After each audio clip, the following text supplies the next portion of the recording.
మొన్న పహల్గాంలో కొంతమంది సివిలియన్స్ ని టెర్రరిస్ట్ అతి క్రూరంగా చంపేశారు గైస్. ఇది మనందరికీ తెలుసు. ఎలా చంపారో ఏంటి అనేది మనందరికీ తెలుసు. బట్ దాని తర్వాత ఏమేమి జరుగుతున్నాయో ఇండియన్ గవర్నమెంట్ గానీ, అటు పాకిస్తాన్ గవర్నమెంట్ గానీ, లేదా అదర్ కంట్రీస్ గానీ ఏమేమి ప్లాన్స్ చేస్తున్నాయో, నెక్స్ట్ ఏమేమి జరగబోతున్నాయో ఈ రోజు తెలుసుకున్నారండి. రోజు పహల్గాంలో కొంతమంది సివిలియన్స్ ని అయితే 5 టెర్రరిస్ట్ అతి క్రూరంగా చంపేశారు గైస్. అందులో 2 పాకిస్తానీస్. ఇప్పటికే మన ఇండియన్ గవర్నమెంట్ 5 ముగ్గురిని అయితే చంపేశారు గైస్. ఈ 5 ముఖ్యమైన వాడు ఫరూక్ తిద్వా అనే వ్యక్తి. మన ఇండియన్ గవర్నమెంట్ అయితే అన్ని చోట్ల వీడినైతే వెతుకుతుంది, కానీ వీడైతే ఎక్కడ దొరకలేదు. వీడితో పాటు ఇంకొక వ్యక్తి కూడా ఉన్నాడు. వీళ్ళిద్దరైతే ఇంకా దొరకలేదు గైస్. మనందరికీ తెలిసి పహల్గాం అటాక్ అయిన తర్వాత మన ప్రధానమంత్రి మోడీ గారు అయితే ఒక నిర్ణయం తీసుకున్నారు. అదే ఇండస్ రివర్ అయితే ఆపేశారు గైస్. అసలు ఇండస్ రివర్ ఆపిస్తే పాకిస్తాన్ కి ఏం నష్టం కలుగుతుంది మీరు అందరూ అనుకోవచ్చు. ఇప్పుడు ఇండియా లాగా పాకిస్తాన్ కి అనేకమైన రివర్స్ అయితే లేవు గైస్. ఇప్పుడు ఇండియాలో గంగా, గోదావరి, కృష్ణ, బ్రహ్మపుత్ర, తపతి ఇంకా ఇలా చాలా నదులు అయితే ఉన్నాయి. కానీ పాకిస్తాన్ కి అయితే ఒక్క నది వల్ల మొత్తం నదులన్నీ ప్రవహిస్తున్నాయి గైస్. అదే సింధు నది. అసలు దీని హిస్టరీ ఏంటంటే 70 సంవత్సరాల క్రితం మన ప్రధానమంత్రి జవహర్లాల్ నెహ్రూ గారు అయితే ఒక ఒప్పందాన్ని అయితే తీసుకున్నారు గైస్. సింధు నదికి 5 ఉపనదులు అయితే ఉన్నాయి గైస్. అందులో తూర్పు వైపుగా ప్రవహించేవి 3 నదులు. ఏంటంటే రావి, బియాస్, సట్రైజ్. ఈ మూడిటికి పూర్తి హక్కు అయితే భారతదేశానికి ఉంది. పశ్చిమ వైపు ప్రవహించే జీలం, చినాబ్ వీటిపై పూర్తి హక్కులు అయితే పాకిస్తాన్ ఉంటాయి గైస్. వరల్డ్ బ్యాంక్ మీడియేటర్ గా ఉండి ఇండియాకి పాకిస్తాన్ కి ఒక ఒప్పందాన్ని అయితే తీసుకొచ్చారు. ఇప్పుడు మోడీ గవర్నమెంట్ ఏదైతే ఉందో ఆ ఒప్పందాన్ని అయితే తొలగించేశారు గైస్. అండ్ మరి ముఖ్యంగా మనం గమనించాల్సింది ఏంటంటే సీజ్ ఫైర్ కూడా మోడీ గవర్నమెంట్ ఎత్తేసారు గైస్. ఆడెవడో పాకిస్తాన్ అంటున్నాడు మన ఇండియన్ సివిలియన్స్ ని చంపేసింది టెర్రరిస్ట్ కాదంట, ఫ్రీడమ్ ఫైటర్స్ అంట. ఈ మాట వెనుకనే ప్రతి ఒక్క ఇండియన్ సిటిజన్ కి రక్తం అయితే మరగాలి. ఎందుకంటే అక్కడ చనిపోయింది ఎవరో కాదు, నీ అక్క, అన్న, నీ కుటుంబ సభ్యులు మాత్రమే. నీ రక్తం పంచు పుట్టకపోవచ్చు, నీ కుటుంబంలో వ్యక్తి కాకపోవచ్చు, కానీ నీ దేశ కుటుంబంలో ఒకడు. కాబట్టి వాళ్ళ కోసం పాటుపడవలసిన బాధ్యత ఖచ్చితంగా మనం ఏదైతే ఉంది గైస్. చాలా మంది అనుకుంటున్నారు ఎందుకు ఇండియా ఎంత సైలెంట్ గా ఉంది, పాకిస్తాన్ వాళ్ళు అంత టెర్రరిస్ట్ అటాకులు చేస్తున్నారు, ఇంకా చాలా మంది దోషణకరమైన మాట్లాడుతున్నారు, కానీ ఇండియా ఎందుకు ఇంత సైలెంట్ గా ఉందని అనుకుంటున్నారు. కానీ ఉంది గైస్, సరైనది కొడుతున్నాం. వడ్డీతో కాదు, చక్రవడ్డీ, విష్ణు చక్రవడ్డీతో కలిపి పోతున్నాం పాకిస్తాన్ మనం. నిన్న మధ్యాహ్నం సమయంలో పాకిస్తాన్ లో బులావల్ భుట్టో అనే వ్యక్తి మీరు ఇండస్ నీరు గానీ ఇవ్వకపోతే మీ రక్తం అయితే పారేలా చేస్తామని అన్నారు. इस दरिया से हमारा पानी बहेगा या उनका खून बहेगा.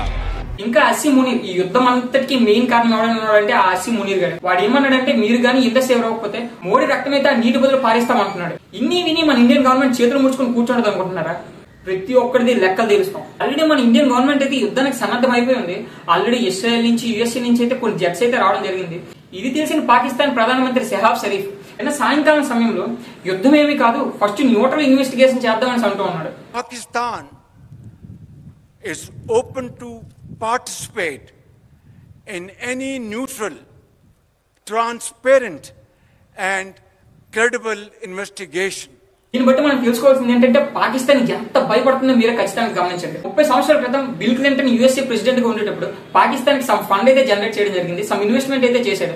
అండ్ అప్పుడే కాదు 2019లో ఐ థింక్ జో బైడెన్ ఉన్నాడో ట్రంప్ ఉన్నాడో నాకు సరిగ్గా గుర్తులేదు, కూడా పాకిస్తాన్ గవర్నమెంట్ కి యుఎస్ఏ గవర్నమెంట్ సమ్ ఇన్వెస్ట్మెంట్ అయితే ఇచ్చింది గైస్.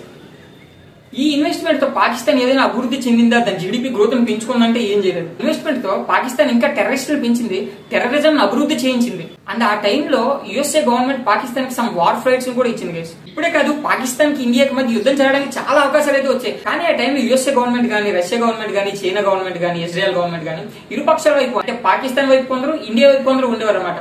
బట్ ఇప్పుడు మాత్రం ప్రతిపక్షంగా ఇండియాకే ప్రతి ఒక్కరు సపోర్ట్ ఉంది గైస్. అటు యుఎస్ఏ కావచ్చు, ఇటు పక్క రష్యా కావచ్చు, ఇటు పక్క ఇజ్రాయెల్ కావచ్చు, ప్రతి ఒక్కరు కూడా ఇండియాకే సపోర్ట్ చేస్తున్నారు. ఆ చైనా తీసేయండి, చైనా ఎవరో మనకు సపోర్ట్ చేయదు. ఎందుకంటే చైనా కూడా మన మీద ఎప్పుడు యుద్ధం చేద్దామని పకడ్బందీగా ప్లాన్ తో ఉంది.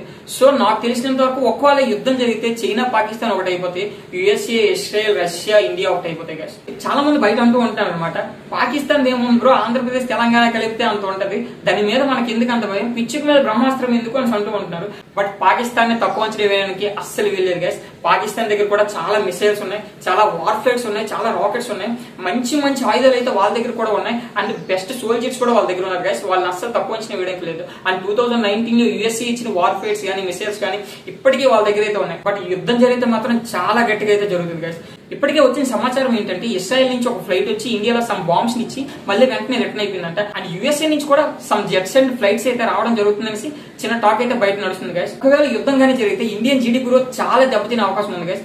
జీడీపీ గ్రోత్ కాదు గైస్, ప్రాణ నష్టం, వస్తు నష్టం, ఆస్తి నష్టం, ఇంకా చాలా నష్టాలు అయితే ఇండియాకి జరగబోతున్నాయి. అదే ఇప్పటికే మా ఇండియాకి చాలా పనులు ఉన్నారా బాబు. వికసిత భారత్ అంటూ 2047 కల్లా మేము వరల్డ్ టాప్ 3లోకి వెళ్ళాలి. మా రూపాయి వాల్యూని పెంచుకోవాలి, మా ఎకానమీని పెంచుకోవాలి, మా జీడిపి గ్రోత్ ని పెంచుకోవాలి. అలాగే మా ఇండియాలో చాలా మంది యువత ఉద్యోగాల్లాగా నిరుద్యోగుల్లాగా ఊరు మీద తిరుగుతున్నారు. వాళ్ళందరికీ ఉద్యోగాలు కల్పించారు. ఇన్ని పనులు ఉన్నాయి మాకు, ఈ టైంలో మీరు రావడం అవసరమా అంటాం. పాకిస్తాన్ అయితే ఒక విషయం మర్చిపోతుంది. ఇప్పటికే మనం చాలా పనులతో చాలా చాలా చాలా బిజీగా ఉన్నాం. అలాంటిది ఈ సమయంలో వచ్చి మన మీద అటాక్ అంటే ఒక్కొక్కడు ఎలా విజృంభిస్తాడో మీరు ఆలోచించండి.